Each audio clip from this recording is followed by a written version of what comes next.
Behind the scenes, behind the lines, inside the stories others won't tell. The Morning Insiders. Question: would you go to work today if you weren't going to get paid? The Morning Insiders found hundreds of examples of people who won a wage claim against employers, but the state never made their bosses pay. CBS 2's Lauren Victory shows us a key area in the Department of Labor that just isn't working. I would probably defer those questions to our communications director. But you would know about it, right? Because this is your purview? Our sit down with the Department of Labor got a little frustrating for both of us. But I'm a little confused why you can't talk about some of these things that you're in charge of.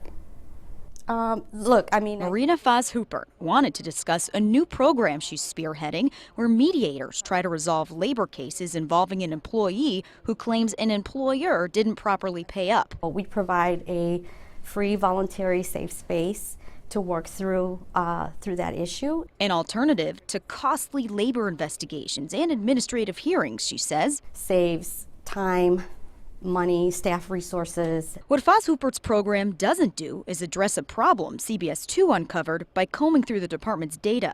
We found 458 people won their case against employers in the past 2 years, but 75% of them haven't gotten paid yet. This person's waiting on $103,000. This case shows almost 20 grand in limbo for a year and a half. And this worker's been out $67,000 since September 2018.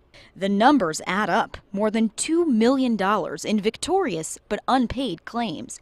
And you can imagine it's frustrating if you go through this process and you win, but then you can't get that employer to pay up what they owe you.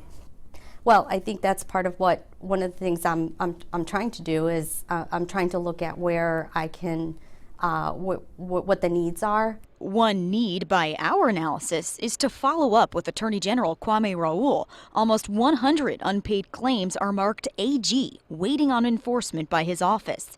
We gave the Attorney General a whole month to figure out a time for an interview, but unlike Foz Hooper, we have a lot more to do and a lot more to improve on. The AG's office didn't take the opportunity to be held accountable.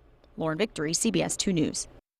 Thank you, Lauren. It's not just employees losing out. We all are. As part of the wage claim process, bosses who lose their cases have to pay an administrative fee to the state.